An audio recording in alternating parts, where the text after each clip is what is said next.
is Wooly in Amanda the Adventurer? This single question has plagued all of us since the very first game. Heck, we've already done 2 videos tearing our hair out trying to figure it out. But now, thanks to the sequel, we're going to not only end the debate of who Wooly is, but also answer the question of why Wooly is.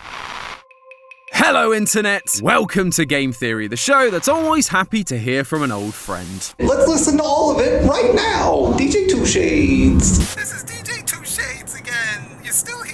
That's great! Does this mean that Amanda the Adventurer and Mortuary Assistant share a universe? They're both published by Dread XP, so I suppose it's possible. I should probably look into that. But not today, because we've got to give all our attention to our demonic Dora wannabe and her brand new sequel, Amanda the Adventurer 2. Everyone has been stoked for this sequel, mainly in the hopes that it will finally give us some answers to its ever-confusing story. So far, the story appears to be that of a human girl called Rebecca and her father, Sam. They started a live-action show called Amanda the Adventurer. After some initial success, it was picked up by a company called Hamlin Entertainment, who turned it into an animated show and a living nightmare. Rebecca was forced to summon a demon entity while also having her mind forced into the show itself. She literally became Amanda. Her father, Sam, then mysteriously went missing, and Hamlin began using the show to lure kids away from their homes, putting them inside the tapes just like Amanda, never to be seen again. Really living up to their Pied Piper naming conventions there. This is where we come in. We play as Riley, and we're following leads left by our Aunt Kate, who was trying to solve the mystery of this show. In this sequel, that investigation leads us to a library alongside the mysterious masked character from the end of the first game. Now, it's up to us to do what we do best. Solve the puzzles, find all the VHS tapes, and try not to die to the Amanda demon that's lurking in the ceiling.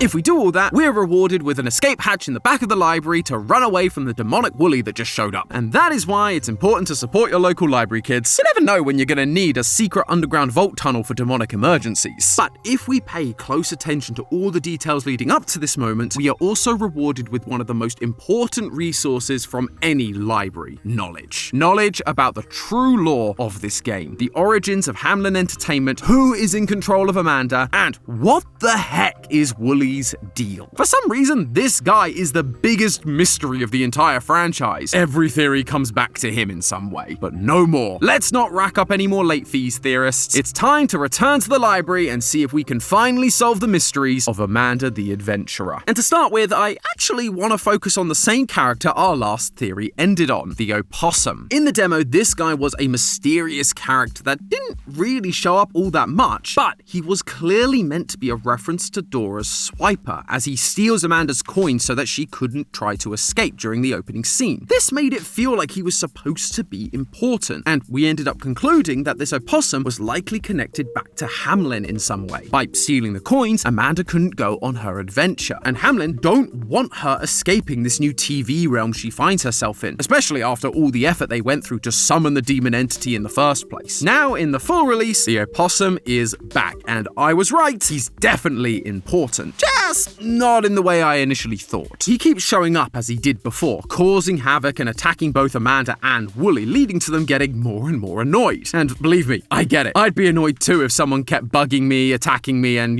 trying to rip my eye out. Don't even think about it. This annoyance culminates in a final scene in an alleyway where suddenly the opossum's attention switches from his usual Amanda-shaped target and onto us. They attack the screen and we see a couple of subtitles appear repeating a single broken word. Before they can get the whole word out though, Amanda and Wooly tackle them to the ground and throw them in the dumpster. As with most things in this franchise, at first, it's not super clear what we're seeing play out here. But if you rewind just a little bit, there is one single hint that explains the whole thing. Throughout this playthrough, we have a walkie-talkie that was given to us by our new masked friend. They occasionally just chime in to help drive the story forward, and one of those times is just as the opossum is going to bother Amanda in the alleyway. What the hell happened? happened in here. But just like Amanda has been able to hear us and use items that we offer her from the real world, the opossum seems to be able to hear this outside stimuli. That is what causes the opossum to switch targets. They are reacting to the voice of the masked figure. And once you get to the true ending of the game, we come to realize why. Upon playing the secret tape from our Aunt Kate, the masked character removes their mask, tells us that their name is Joanne, and says that they've been looking for their younger brother, Jordan. If those names sound familiar to you, then congratulations! You've got the same amount of theory brain rot that I do. We saw these names on a note back at the very start of the very first game. A woman named Joanne was asking for Kate's help to find her brother, Jordan, who went missing after watching Amanda's show. Now, think back to what we saw the opossum character doing. They heard Joanne's voice on the walkie-talkie, stopped what they were doing, and began trying to communicate directly. Joanne. This opossum is reaching out to the voice it recognizes, his sister's voice. The opossum is the missing kid from the first game, Jordan. In the bad ending, Joanne tells us that we need to smash the tapes in order to free kids like Jordan. So she does just that, and sure enough, a soul rises out from the broken remains. Seems we were right that these kids who were disappearing were being put into the tapes to make the show feel more alive. However, the original story of the Pied Piper had 130 kids go missing. If this game is following that, which it definitely seems to be, that's a lot of tapes we gotta find and smash. So far, there's only been 17 Amanda tapes. I know fans want their favorite franchises to go on forever, but don't you think that's a little extreme? Although, that's if we're even able to get close to collecting that full number of tapes in the first place. In the true ending, Joanne tells us that Amanda's demon is protecting these tapes. And in the bad ending, after Joanne smashes one, Amanda's demon attacks her for doing so. Naturally, I just thought this was an evil entity doing evil entity things. It's a demon, after all. It was summoned by Hamlin and bound to Amanda in order to lure all of these kids and kill anyone that got in their way. But in this game, we see something interesting happen. There's a point where Wooly is telling a story to try and cheer up Amanda, and you have to open books to match the story he's presenting. However, doing so summons Amanda's demon from the ceiling, and it kills you. The solution is actually to ignore Wooly's instructions and instead follow Amanda's drawings she's posted on the wall. Once the story is over, the demon once again tries to kill you, but Amanda calls out and stops it. No!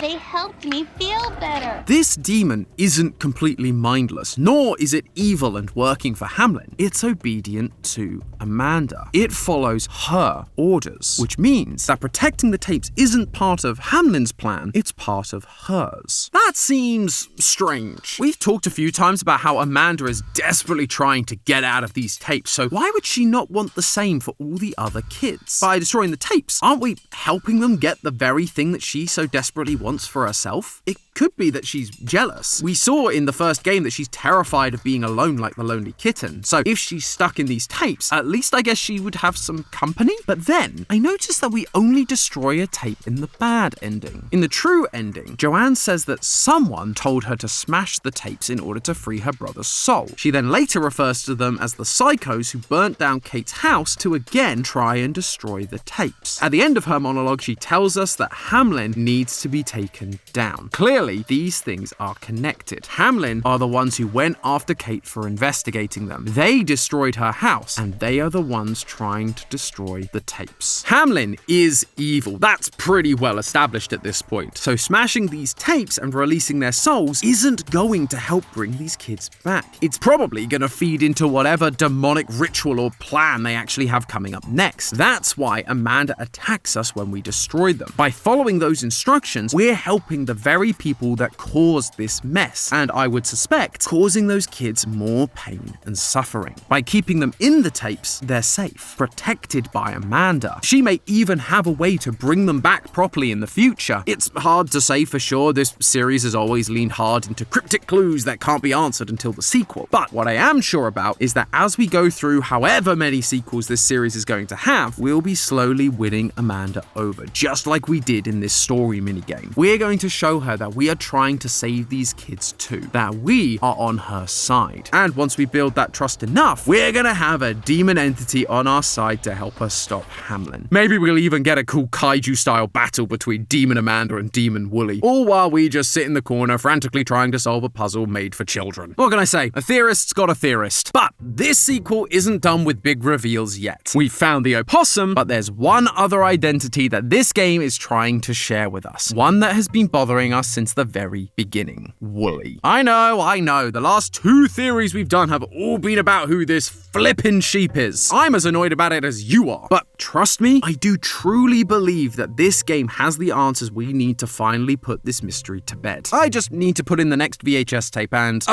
could you give me a hand? If you hit that subscribe button, it should start playing the next part of the theory. Yeah, it's a new quirky YouTube feature, don't worry about it. Thanks, friend. Now, on to the Wooly debate. If you're unaware, since the first game came out, Wooly's identity has been the subject of much debate. We here at Theorists have always fallen into the camp of Wooly being Sam, Rebecca's father. In the first game, Wooly was trying to keep Amanda on track with the positive messages, stopping her from leaning too much into the dark themes like death and rotting. Amanda! Nothing is rotten here. He was always trying to cheer her up, stopping her from becoming a monster. Sometimes it even worked. It's my birthday. Maybe we can help her out. My friend is having a birthday. It felt like a father who cared deeply for his daughter, who didn't want the awful things Hamlin was doing to affect the show. In this sequel, we see him do a lot more of the same, telling stories to try and cheer her up. Maybe doing something will make you feel better. How about an adventure? But while we have been theorizing in that direction, others went a different way, feeling that it's more likely that Wooly was actually a Hamlin employee working on the inside to try and keep Amanda on track and stop her from freeing herself and the other kids. A wolf in sheep's clothing, if you will. And to be honest, I can't really deny the evidence supporting this. It's actually something I've wrestled with a lot while making this theory. In this sequel especially, if Amanda's demon is supposed to be working against Hamlin, they don't want it summoned, which is why Wooly has been working so hard to keep it under wraps. We also see Wooly getting really annoyed at the opossum and his antics, proclaiming, I can't handle this anymore. That sounds just like a disgruntled employee that didn't sign up for this level of torment. At another point during the glitchy tapes, we see a giant Wooly looming over a screaming Amanda. This comes after we hear the butcher say, Close your eyes. Count down from 10. You may kill this kid. That phrase is something I'm sure we've all heard at a doctor's office, either before a surgery or an injection, revealing to us that the butcher we've been seeing throughout the games is actually meant to represent a doctor or surgeon that turned Amanda into a monster. Now that the surgery's been a success, she's in the tapes and under the watchful eye of Wooly. Finally, there's, the giant demon Wooly that appears at the end of the game. Much like Amanda's steps in when you're ruining her plans, this one comes in after Joanne tells you about Hamlin and their plans to destroy the tapes. The demon Wooly is here to stop her ruining the plan any further. It is on Hamlin's side. Now, you might be thinking, Tom, that doesn't sound like a game that's trying to give us the answer. It seems like there's still justification for both options. And you, loyal theorists, are completely right. If it weren't for the thing this game hooked all us lore hunters with back in the first game, secret tapes. In this series, by breaking sequence or by doing specific puzzles at different points, you can unlock these colourful secret tapes that don't reveal the next episode of Amanda the Adventurer for us to interact with, but real footage of real people that build up the backstory of this series and its characters. Exactly what we need to figure out Wooly's true identity. In Amanda 2, there are 4 tapes, most of which are pretty straightforward. The red tape shows Sam telling a story to a bunch of kids at the local library. Afterwards, a businessman in a suit asks Sam if he's got a minute, which is usually business speak for, I'd like to offer you a job, or in this case, I'd like to buy your show, please and thank you. This is Hamlin buying out Sam's original live-action Amanda the Adventurer to create the show that we all know and, just know. The orange tape is a meeting between our Aunt Kate and a group of people she's working with to discuss the disappearance of the kids and the use of demonic entities inside the show, tying it back to a cult from the Middle Ages. We've already established how Hamlin Entertainment was taking inspiration from the Pied Piper of Hamlintown story, which, wouldn't you know it, comes from the Middle Ages. 1284 to be exact. Whatever group it was that took the kids all those years ago in the Middle Ages, this is telling us that it's that same group operating today under the guise of Hamlin Entertainment. It also tells us that Rebecca has been inside the tapes for 15 years, which might explain why Amanda can feel herself rotting. Sometimes I feel myself rotting. And then, in the green tape, we can see Rebecca's body hooked up to a machine in a hospital setting, rotting away. Her brain activity being monitored using an EEG cap, just like Matt theorized about in our very first theory. But then there's the blue tape, and this is where our answers truly lie. Sam is being kept in a tiny room somewhere away from his daughter. He argues with his captor over the contract he signed, while being asked to say things to Rebecca to convince her to keep going along with their plans. Rebecca, honey, I am so proud of you. And I know that our friends are taking care of you while I'm away. Clearly, this is Hamlin at work here, and when Sam refuses, they decide to lock him up. It's actually a little hard to watch. The internal conflict of wanting desperately to see her, but also not wanting to lie to her. If he doesn't do what they say, he gets locked up and will never see the light of day again. Something that we've actually seen happen to another character in this franchise. In the build-up to the sequel's release, we got a random video on Twitter from this character in a white room thanking us for our support and reading a message from Amanda. However, right at the end, they put the note down and say this. Okay, I did what you asked now. Please, let me go. That's right, Tom's still on the Sam is Woolly train. All aboard! Doot, doot. I like trains. But, I mean, come on. Two characters both being locked away somewhere, being forced to say things they don't want to say, all with the hopes of being let go? They're exactly the same. How could I not be on this train? There's also this random chicken in the background, and last time we talked about how the rooster represents Sam. So for a white chicken to be here alongside Woolly, it feels like a subtle nod to his true identity. So what about all the evidence that points towards Woolly working directly for Hamlin? You can't just ignore that. Well, don't worry, theorists, you can put your pitchforks down. I'm not going to ignore anything. In fact, I actually think this evidence works together really nicely. We've just been looking at it all wrong. During the We Can Fix It video, Woolly is doing his usual thing, being actively negative to the situation, trying to keep Amanda on track. Amanda, none of this is worth fixing. But when we have a broken butterfly before us, Woolly suddenly gets a rush of compassion and wants us to show Amanda that we can fix anything, including her. Can't really fix everything. No, you were right, Amanda. We can fix anything.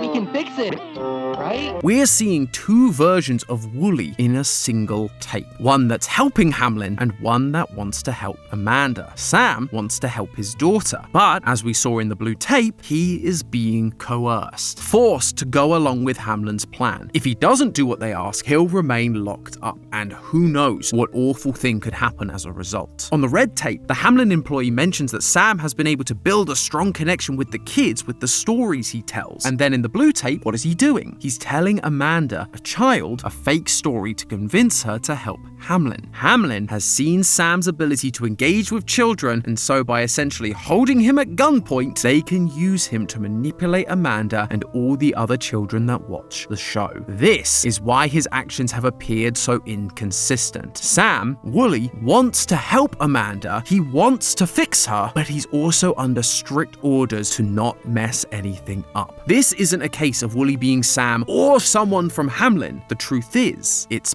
both. The only question I have now is, how did he end up in this situation? Was being turned into Woolly a punishment for refusing to go along with their plans in the blue tape? Or was it another stipulation of his clearly awful contract? I don't think so. If that were the case, he'd be there against his will and wouldn't likely be falling in line so easily, just like we saw in the blue tape and like we're seeing Amanda do. Instead, the truth is actually much sadder and much darker than any of us realized. And it all comes down to the when you're feeling bad tape. I mentioned this minigame earlier. Amanda is, well, feeling bad, and so Woolly decides to cheer her up by telling her a story. It's a pretty by-the-numbers kids fantasy story. We have a brave knight who receives a quest from a wizard to save the princess from a dragon. But Amanda isn't interested. She has a different story in mind. If you instead follow the pictures that Amanda has drawn and placed on the wall, you end up with a story about a knight and a princess who loved each other very much, but the knight suddenly abandoned the princess. She goes to the wizard to help find him, but the wizard tricks her and turns her into a dragon. At this point, you're probably starting to see the parallels. Amanda was turned into a monster by Hamlin, so the princess is Amanda/Rebecca, the dragon is her demon form, the wizard is Hamlin, and the knight? Well, there's only one possible option left. It's Sam. Think about it. In the fake version of events, the one Hamlin wants Amanda to believe, Hamlin, the wizard, sent Sam, or Wooly the knight, on a noble quest to save Amanda from the demon. He's there to help her, to stop the demon from appearing, and so by trusting him and following his lead, Amanda will get to live happily ever after just like the princess. But that's not the true story Amanda remembers. The true story, or at least the true story as far as she's concerned, is that Sam abandoned her. We see in the blue tapes that he's being held captive away from her, but she's a child. She's not going to understand those nuances, especially with Hamlin manipulating the tapes. Plus, we learnt from the first game that Rebecca isn't Sam's biological daughter, but his adopted daughter. She's already been abandoned once before, and regardless of whether the reasons were good or bad, that feeling of being abandoned by a parental figure, it can be really hard to shake. When he disappears for no reason, naturally she's going to feel betrayed by the person who promised to protect her. So she asked Hamlin for help, and they said they would, getting her to sign a contract, and from there turned her into a monster. However, that isn't where Amanda's story ends. In the final section, the knight comes back to slay the dragon, only to realize after he does the deed that it was the princess all along. He had killed his true love, and so resolved to wander the earth alone forever. At some point, Sam did escape from his confinement and rushed to find Rebecca. He may even have been the one filming the footage found on the green tape from the hospital, running once he was spotted because he wasn't supposed to be there. From there though, the story implies that he does eventually encounter Amanda's demon and tries to kill it. But in doing so, he sadly kills his own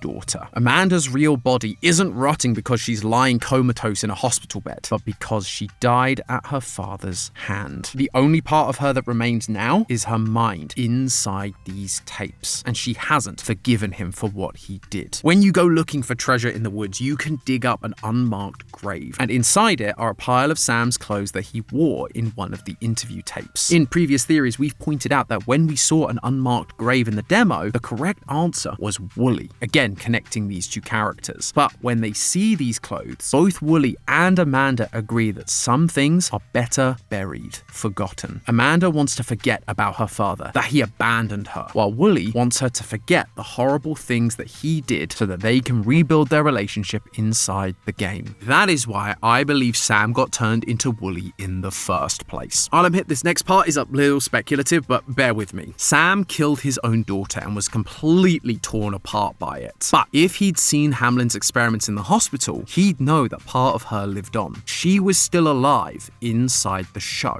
And so he turned himself into Hamlin, asked them to experiment on him, and turn him into a character so that he and Amanda could be together again. They agreed. Their only condition was that he stop fighting them and keep Amanda on track with their plan. Once again, he was being coerced by Hamlin, but he needed to be with his daughter again. So he accepted. He got put into the show as Wooly, and in turn, that created the demonic sheep that we see at the end of the game. That is why Sam isn't fighting nearly as hard as he was in the blue tape, because he can't. He made a deal, and he has to hold up his end of the bargain if he wants to remain with his daughter. This might also explain how after Amanda kills him in the first game, Wooly is suddenly able to show back up in the sequel with no real consequence. Unlike Rebecca, Sam may not be dead. He's just hooked up to a machine and can be put back into the show so Hamlin can keep control. And each time that happens, Hamlin puts more and more pressure on Sam to keep her in line, to keep the demon at bay, so that they can destroy the tapes and fulfill their master plan. Whatever that is. Maybe this weird ARG someone found in the credits will give us some answers. But hey, that's just a theory. A game theory! Thanks for watching.